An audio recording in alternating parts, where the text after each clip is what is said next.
Pregúntenle al Eli. Eli me llamó por teléfono y me dijo, Alberto, yo voy al estudio solo si por favor no me abraces. Y le dije, estás loco, Eli, yo no puedo dejar de abrazarte. Digo, entonces no voy. Entonces no vino. Y bien hecho, porque ese es lo correcto. Eli, ¿cómo estás? Muy bien, Alberto, aquí cumpliendo con las instrucciones y quedándome en la casa en la medida de lo posible. Muy bien, me da mucho gusto. ¿Cómo has estado todo esto? ¿Cómo lo has vivido? ¿Todo bien? Bien, por supuesto, con mucha expectativa y algo de preocupación, pero manejando la ansiedad y pues para no reaccionar con pánico, que creo que es un grave error, ¿verdad? Por supuesto. Mira, te voy a hacer una pregunta así abierta porque yo creo que es interesante para el público. Yo sé que tú mañana o estos días vas a recibir la visita de alguien que viene desde fuera, desde España, o es un residente de Costa Rica, por eso sí puede venir. Pero ¿qué tipo de protocolo ahora que se anunció todo esto es al que se va a tener que sujetar esta persona? Bueno, en teoría llega mañana en la mañana, con lo cual entra antes de que entren en vigencia las restricciones que anunció el gobierno. ¿Que no entraban hoy? Yo entendí que el miércoles a las 11:59 de la noche, lo cual sería mañana. Ah, yo había entendido que era hoy, pero seguramente tú estás en lo correcto. Pero en todo caso, Alberto, igual, estás hablando de mi hija, en realidad, ella estudia en España y decidimos mandarla a traer porque cancelaron clases, la situación en España está bastante complicada, y lo primero que yo le dije es, desde la semana pasada, desde antes de que el gobierno anunciara medidas, le dijimos, vas a llegar y vas a hacer cuarentena estricta, porque no podemos, ella está sana, no presenta síntomas de absolutamente nada, pero ya sabemos que el coronavirus puede tardar varios días en manifestarse. Es joven y entonces puede ser que no llegue a desarrollar síntomas aún si está contagiada y pues no podemos ser tan irresponsables de que venga aquí a esparcir el virus, ¿verdad? Y por otra parte, y lamentablemente para mí, porque yo estoy en grupos de alto riesgo, soy asmático, tuve un cáncer recientemente, no voy a poder ni siquiera darle un abrazo, ¿verdad? Ella va a tener que guardar su cuarentena en su cuarto y simultáneamente con ella, yo por estar tan cerca, voy a guardar cuarentena estricta para no salir a esparcir si es que ella trajera el virus, ¿verdad? Claro, ok, bueno, pues muchas gracias. Yo realmente te hice la pregunta sin preguntarte antes, sin consultarte, y te pido perdón. No hay problema. No, porque yo pensaba que esto entraba en vigor a partir de hoy, y de ahí de mi iniciativa de preguntarte.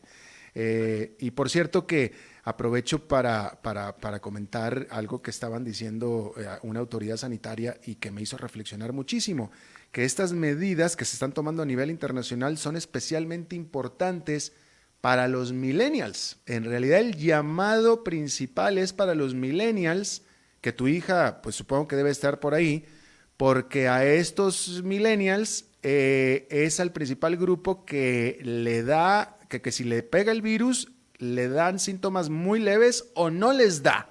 Entonces, como no se sienten mal, andan por la calle, andan por todos lados, al cabo que se sienten muy bien, etcétera, y son los que más andan diseminando el virus a todo mundo. Exactamente. Bien. Así es. Mi hija Ariela sabe que viene a guardarse 14 días estrictamente en su cuarto sin recibir visitas, sin salir a la calle, porque pues no podemos ser tan irresponsables. Yo pienso en mi mamá, que dichosamente goza de magnífica salud, pero digamos que está en el grupo de edad de más alto riesgo y entonces pues no quisiera yo que otras personas, adultos mayores y otros que presentan riesgos porque tienen enfermedades crónicas o diabetes, enfermedades pulmonares, coronarias, etcétera, que vayan a sufrir las consecuencias de una irresponsabilidad juvenil, ¿verdad? Claro. Bien, vamos a comenzar entonces con las preguntas. Randy Salas te pregunta, ¿cuál es tu opinión de las medidas anunciadas por el gobierno en estos últimos días y si según usted sería necesario para minorar el impacto del virus en la economía. Ok, empecemos por reiterar lo que he dicho varias veces. Yo no soy epidemiólogo y entonces mi opinión sobre las medidas que está tomando el gobierno prefiero limitarlas al campo económico. Me parece, en términos generales, que el gobierno está manejando bien la situación. El ministro de Salud es médico cirujano con una maestría en epidemiología, llevó algún curso avanzado también en Japón. Evidentemente es una persona que se ha preparado para este preciso tipo de circunstancias, ¿verdad? Y entonces confío en que están tomando las medidas correctas. Cuando uno ve cómo se han desarrollado los eventos en otros países, se da que los países que han tomado un enfoque como el de Costa Rica son a los que les ha ido mejor, ¿verdad? Que es desde el momento en que se detecta el primer caso, se tiende un cerco sanitario alrededor de esa persona y de todos sus contactos, y sucesivamente cada vez que aparece un nuevo caso confirmado, pues se va tendiendo cercos sanitarios alrededor de ellos. Cuando un país no hace eso y se permite llegar a tener 400 o 500 casos, ya después se vuelve muy difícil tratar de determinar con quién estuvieran en contacto todas esas personas, y sobre todo cuando ya hay casos de transmisión, lo que se llama transmisión comunitaria, que es casos que se desarrollan en el país sin que uno pueda ligarlos a viajes al exterior o a contacto con personas que vinieron del exterior. Cuando ya hay transmisión dentro de la comunidad, se vuelve imposible hacer ese tipo de seguimiento. De manera que me parece que el gobierno está tomando las medidas correctas, no son fáciles de asumir, tienen un impacto económico importante, pero bueno, lamentablemente estamos hablando de vidas humanas y no podemos escatimar en eso. Por supuesto. Ivonne Valdivieso te hace una muy buena pregunta que yo también me la estaba haciendo. ¿Por qué, si en el resto del mundo, bueno, ya habíamos hablado de que en el resto del mundo el dólar está subiendo y por tanto las monedas de toda América Latina y las demás están bajando? Y aquí no, pero no solamente eso, conforme el dólar empezó a subir, de hecho aquí empezó a bajar. Sí. ¿Hasta cuándo cree usted que seguirá así y cuáles son los principales factores que están incidiendo en esta caída? Bueno, yo tengo que confesar mi absoluta ignorancia y sorpresa con respecto a ese tema. Ignorancia no de que no sepa qué está pasando. Sé que está pasando, pero no sé por qué está pasando. El domingo yo estuve en un programa en Canal 7, donde también estuvo el presidente del Banco Central, y él confesó en el programa que más bien el Banco Central ha estado interviniendo para sostener el piso del tipo de cambio, para evitar que baje aún más. O sea que en el mercado hay presiones hacia la baja del tipo de cambio, hacia la apreciación del colón. Realmente es inexplicable. En tiempos normales uno diría, sí, hay muchos dólares ingresando al país. Lo cierto es que en este momento el gobierno no está emitiendo dinero afuera, ya esos dólares ingresaron a finales del año pasado. El turismo ha caído, las exportaciones probablemente se están viendo afectadas, y entonces es difícil explicar de dónde están saliendo esos dólares o qué es lo que está pasando, si no habrá también alguien por ahí tratando de especular con el tipo de cambio, ¿verdad? Es realmente incomprensible. No quiero hacer una pregunta amarillista, pero que no es mi estilo, pero yo creo que es buena pregunta. ¿Podrá ser posible que pueda ser entrada de dólares negros, dólares no bien habidos?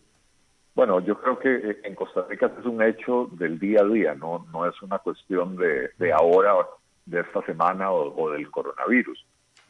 Ciertamente Costa Rica es un país que tiene un flujo muy significativo de dinero mal habido, hay mucho lavado de dinero, y es una de las explicaciones de por qué el tipo de cambio se ha mantenido tan estable y relativamente bajo durante muchos años, ¿verdad?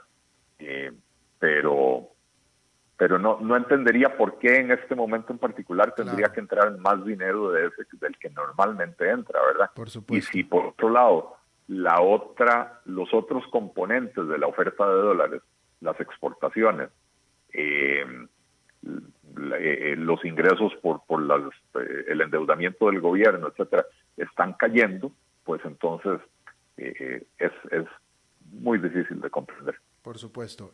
Quien sí tiene que saberlo es Rodrigo Cubero, el presidente del Banco Central. Tiene que saberlo. El Banco Central lo sabe. O sea, Bueno, ellos tienen su propia medición del dinero que entra y que no saben por dónde. O sea, ellos así saben el sobrante. exacto, exacto. También notemos que hoy el Banco Central ayer el Banco Central volvió a bajar las tasas de interés. Ujú. eh, y en parte para cerrar el gap con respecto a las tasas internacionales para que no sea tan atractivo traer dinero a Costa Rica. Vamos a ver si en estos próximos días eso surte el efecto contrario. Claro. Eli, ¿consideras viable que por un plazo limitado, digamos 3 meses, se cobren solo los intereses, pero no se abone al principal en los préstamos en el país? ¿Podrías aportar una idea al respecto? Gracias. Sí, bueno, eso en realidad va a depender de cada banco.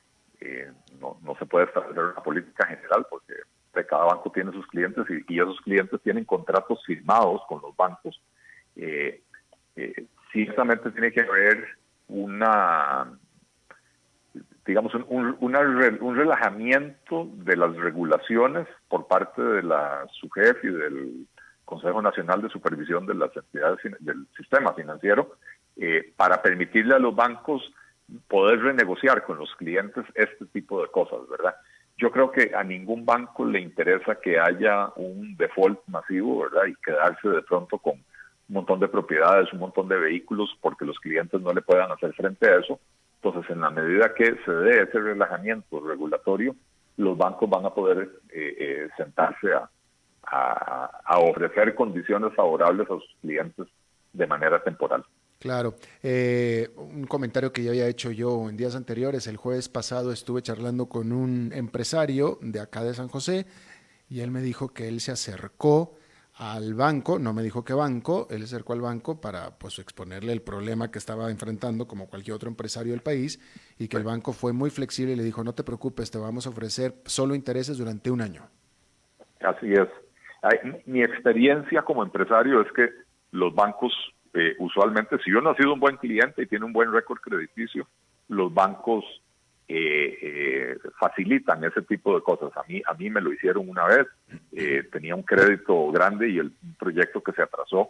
Y fui y le presenté la situación al banco. Simplemente era un tema de poder terminar de entregar las viviendas a los compradores, pero necesitaba unos meses más y me extendieron el periodo de gracia, digamos, de abonos al principal.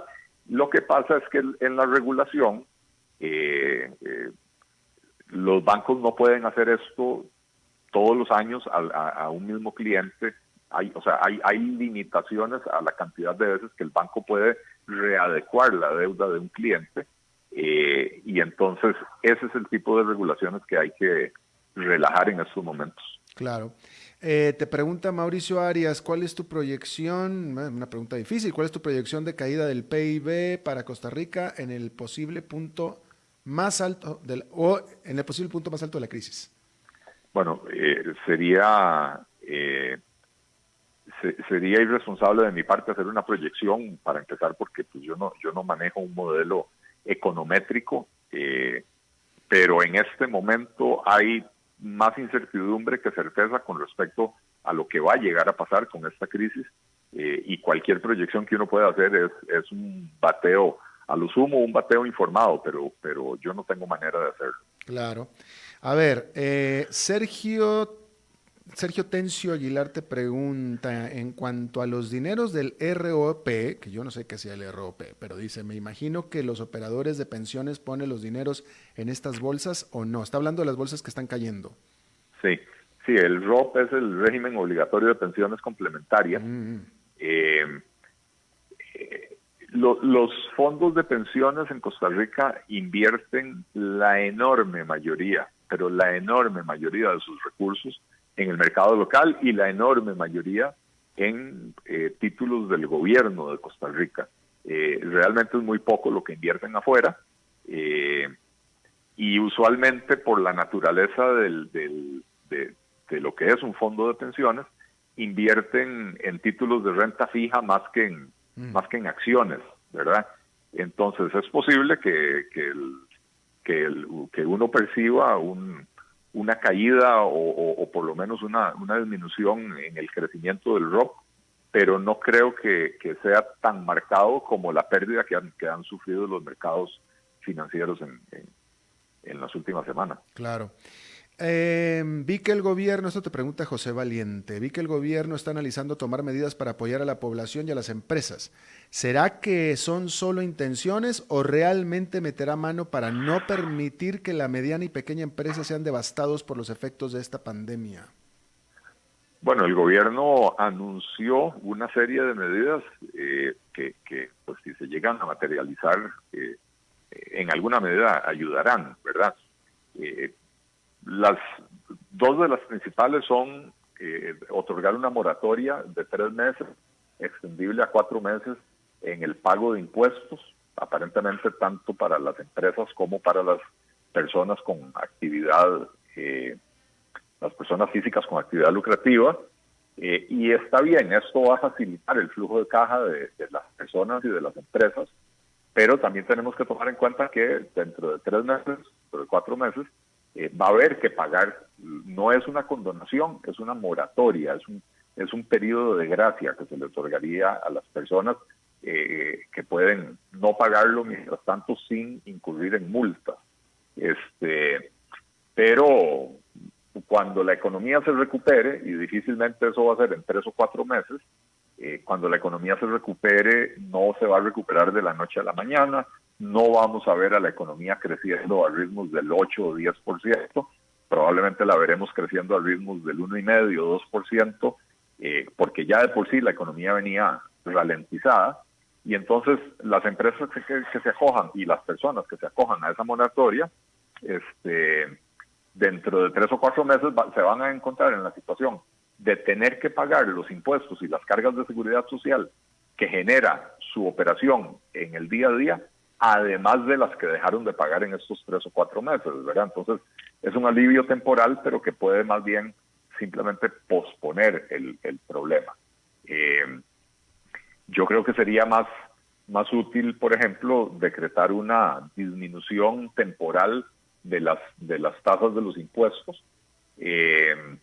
Sin embargo, también no podemos perder de vista que el gobierno, las finanzas del gobierno están en un estado calamitoso, que cerramos el déficit del año pasado en un 7% del PIB, y que cualquier medida de estas que se adopte ahora se hace a expensas de un déficit aún mayor y de un endeudamiento aún mayor, lo cual también viene a complicar la entrada en vigencia de la regla fiscal el próximo año, ¿verdad? Claro. Freddy Chacón te pregunta, Don Eli, ¿cree usted como yo que después de esta traumática experiencia de esta pandemia, los sectores influyentes de la economía, la inversión y la tecnología del mundo apuesten todavía más por procesos robóticos y digitales en los procesos productivos de administración de datos, etcétera? Bueno, yo creo que ese era un proceso que ya venía dándose y se va a seguir dando, y ciertamente esto agrega un elemento más, ¿verdad? Que es considerar que la fragilidad de la vida humana, y entonces los inversionistas van a buscar en la medida de lo posible automatizar y robotizar procesos para poder, que incluso para que la economía en un futuro, un evento como el de esta pandemia, la economía no se tenga que justamente detener del todo. Stephanie Richards te pregunta, ¿debería el IVA ser condonado y no solo suspendido como el gobierno ha propuesto? Sí, yo creo que sería más efectivo ya sea condonarlo o por lo menos reducirlo, digamos, a un 6%, como sugirió hoy la Unión de Cámaras Empresariales del sector privado, ¿verdad? Sería más efectivo, pero como decía, lo que se haga en esa dirección, condonar o reducir la tasa, le abre un boquete más grande a las finanzas del gobierno, y entonces tenemos que entender que ese es el precio que pagaríamos si ese es el tipo de medidas que se adoptan. Lamentablemente, Alberto, y a todas las personas que nos están escuchando, y a Stephanie que hace la pregunta, lamentablemente esta crisis vino a desnudar lo mal preparado que está el país para enfrentar una crisis de esta naturaleza. Hace 10 años, 11 años, cuando se desató la crisis financiera internacional, el gobierno, o más bien Costa Rica, tenía indicadores bastante más sanos. Las finanzas públicas estaban equilibradas, teníamos 3 o 4 años generando superávit primario en vez de déficit. El endeudamiento del gobierno había caído a un 24% del PIB. Hoy en día tenemos 11 años seguidos de déficits fiscales altísimos, 7 años de ellos déficit por encima del 5%. La deuda ya llegó alrededor del 60% del PIB, ya es inmanejable esa deuda, de manera que lo que se hizo hace 11 años, que fue una expansión fiscal, un estímulo fiscal, hoy ni aunque se quisiera hacer, se puede hacer porque no hay espacio para hacerlo, ¿verdad? Sobre todo no hay un estímulo fiscal tan mal diseñado como el que se hizo hace 11 años, ¿verdad? Y por el otro lado, pues las tasas de interés en aquel entonces estaban más altas, entonces había más espacio para bajarlas. Ahora tenemos tasas relativamente bajas, por lo menos a nivel de las tasas de referencia del Banco Central, que las bajó ayer a la tasa de política monetaria, creo que a un 1,25%, ¿verdad? Entonces, eso no se va a traducir rápidamente en alivios para los bolsillos de los ciudadanos. Y por otro lado, reformas que hemos dejado pendientes, que se han venido discutiendo, pero no avanzan, como por ejemplo flexibilidad laboral, jornadas acumulativas. Si estuvieran aprobadas, las empresas perfectamente se podrían sentar a hablar con sus empleados y decir, miren, se nos está cayendo el negocio, vamos a disminuir la jornada a 6 horas o a 4 horas y les vamos a pagar lo que corresponde a eso, en el entendido de que cuando se recupere la economía o en la próxima temporada alta, vamos a ponerlos a trabajar 8 o 10 horas al día o 12 horas al día para compensar lo que se dejó de elaborar durante la crisis, ¿verdad? Hoy eso pues no se puede, ¿verdad? Y entonces solo viene a dificultar, a quitarle flexibilidad a las empresas para resolver el problema. Y yo creo que tenemos que crear conciencia, Alberto, de que no podemos pretender que cuando la crisis termine lo que nos encontremos sea un cementerio de empresas, ¿verdad? Quisiéramos que las empresas puedan subsistir, porque no nos olvidemos, el 85-86% de los trabajadores costarricenses están empleados por la empresa privada. Claro. Juan José Alvarado dice que debes de cuidarte bastante, pues el país te ocupará posteriormente, dice. Muchas gracias. Aquí estamos en cuarentena precisamente. Bueno, no porque yo crea que el país me necesite, en cuarentena porque mi familia me necesita y aun si no me necesitan, pues yo quiero estar con ellas, así que me cuidaré.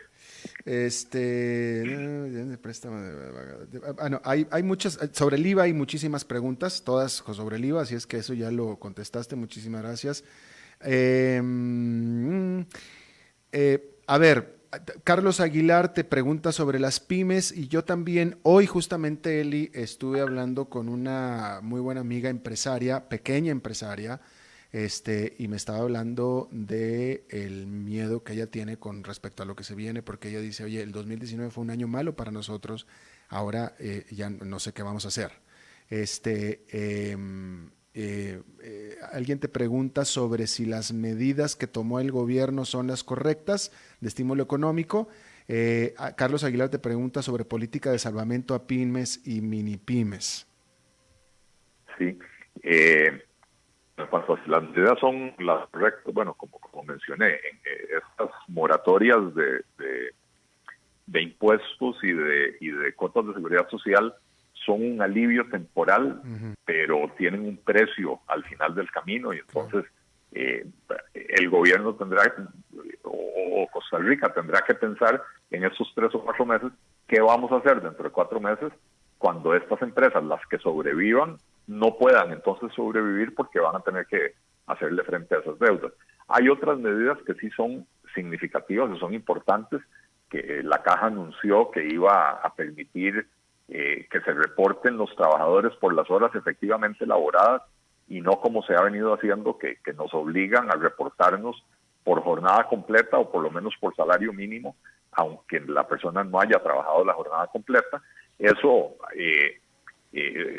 digamos que compatibiliza el costo de la seguridad social con la realidad de la planilla de la empresa, ¿verdad? Y disminuye o evita que las empresas tengan que hacer ahora gastos extraordinarios que además son injustificados.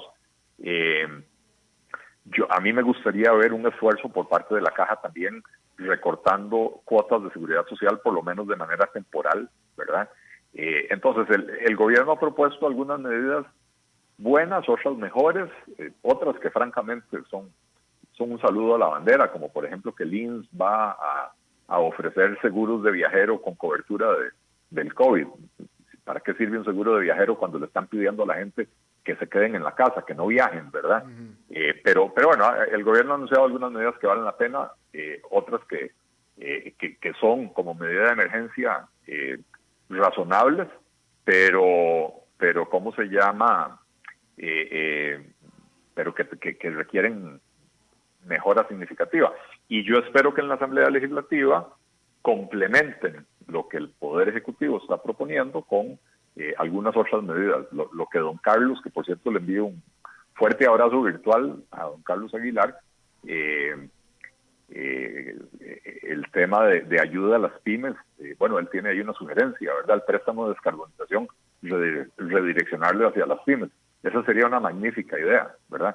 Porque en este momento el gobierno no puede simplemente sacar plata de los impuestos para hacer salvamentos a las pymes, porque reconozcámoslo, ¿verdad? Como país estamos quebrados, con un déficit fiscal del 7% y con un nivel de endeudamiento del 60% del PIB, ¿verdad? Pero Eli, me gustaría que te refirieras a sobre qué panorama vamos a tener hacia finales de este año, es decir, con este choque económico, y yo le estoy poniendo la palabra choque, es mía. A ver, no está prohibida la entrada a turistas, es decir, a extranjeros, a turistas. Esto es un golpe directo brutal contra todo el sector turismo, A mí no me preocupan los Intercontinental, los Hiltons, los Marriotts, me preocupan toda la serie de compañías que no dependen de una transnacional tan grande, y aparte ya el golpe brutal que van eso es por el lado del turismo, y aparte las pymes de aquí, de domésticas de San José y de las otras ciudades que ya venían batallando bastante. ¿Qué panorama crees tú que vamos a tener de aquí a 6 meses en términos de desempleo y de devastación económica? Y lamentablemente, Alberto, no pinta nada bien. Yo en un principio creí que esto iba a ser un asunto de 3, 4 meses. Había, de hecho, leído algunos analistas internacionales, no refiriéndose a Costa Rica, sino en general a la economía mundial, diciendo que el segundo trimestre iba a ser un trimestre perdido de crecimiento cero, pero que ya para el tercer trimestre del año podríamos esperar una recuperación. Pero viendo la manera tan irresponsable en que reaccionó el gobierno de Estados Unidos ante la epidemia, y tomando en consideración que para nosotros en Costa Rica el mercado norteamericano representa el 50-60% de nuestras exportaciones y también alrededor del 50% o más de los turistas que nos visitan, ¿verdad? A mí me parece que la crisis, la epidemia en Estados Unidos se va a prolongar por mucho más tiempo, digamos, de lo que lograron en China o lo que necesitaron en China para controlarla, ¿verdad? Y eso nos va a afectar a nosotros indirectamente. Entonces, solo el turismo emplea alrededor de 200,000 personas. Estamos hablando de que prácticamente se están quedando sin negocio, y en el último mes de la temporada alta, si en Costa Rica logramos controlar la epidemia de aquí a mediados de abril, que es cuando el gobierno dice que las escuelas vuelven a clases, etcétera, bueno, ya para ese momento arranca la temporada baja, ¿verdad? Entonces, y también recordemos que la visitación turística no solo depende de que nosotros controlemos la epidemia. Si en Estados Unidos en ese momento están en la cresta del contagio, pues no deberíamos tampoco de permitir que empiecen a llegar ciudadanos gringos, pues sí. ¿Cómo se llama? Sin ningún tipo de restricción, porque entonces el esfuerzo sanitario que se haya hecho para controlar la epidemia en Costa Rica, podríamos volver a tener un segundo pico, ¿verdad? O sea que yo preveo que estas condiciones en las que estamos ahora se van a prolongar por varios meses más, lo cual va a incrementar el desempleo, le va a pegar un buen golpe al PIB, pero no puedo hacer proyecciones de números, ¿verdad? Es decir, tanto desempleo o tanto de reducción del PIB. Por supuesto. Otro radioescucha que no dice el nombre, la verdad que no dice el nombre, pero dice, y aquí le voy a contestar yo también, porque dice, Eli, tú compartes lo que aconsejó Alberto Padilla al aire en su programa hace pocos días. Yo recomiendo que viajen, aprovechen las tarifas bajas. De todas formas, el coronavirus estará y entonces viajen. A ese respecto, lo que tengo que decir yo es, pues no pueden viajar, pues no se los permiten, no pueden viajar. Yo lo dije cuando se podía viajar, ahora no se puede viajar. Y al contrario, cuando se pueda viajar, yo les digo, viajen porque los precios van a estar muy abaratados. Y en teoría se va a poder viajar cuando las autoridades piensen que es saludable o aconsejable hacerlo.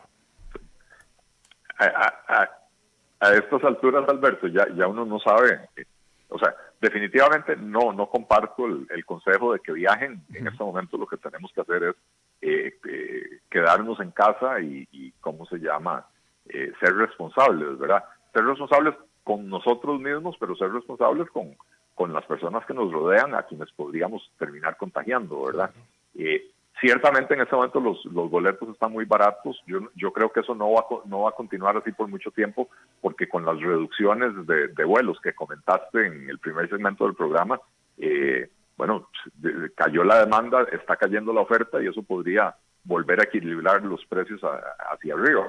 Lo otro que te puedo decir, con la experiencia de mi hija que viene mañana, nosotros le compramos el boleto la semana pasada, y recibí una notificación de Avianca diciendo que si por cualquier motivo de estos cierres de fronteras, etcétera, no podía viajar, que no me preocupara, que el boleto lo puede usar hasta el 30 de diciembre. Y yo no sé si para el 30 de diciembre vamos a estar en condiciones de andar pensando en vacaciones con viajes exóticos, etcétera, ¿verdad? Claro, por supuesto. Eli Feinstein, muchísimas gracias como siempre por este macro segmento de Pregúntenle a Eli, y el próximo martes pues aquí estamos, ¿no? Aquí estaremos igual por teléfono, Alberto, porque a partir del momento en que llegue mi hija es cuarentena absoluta. Sí, totalmente que sí. Y el teléfono con guantes, por favor. Así es. Gracias, Eli. A ti, Alberto, y a todos los que enviaron las preguntas, la verdad que muy buena sesión. Bueno, efectivamente, muchísimas gracias a todos ustedes que enviaron preguntas y a todos los que escucharon y a todos los que disfrutaron este programa. Les agradezco muchísimo. Eso es todo lo que tenemos por esta emisión. Espero que termine su día en buena nota, buen tono, y nos reencontramos en 23 horas. Que la pasen muy bien.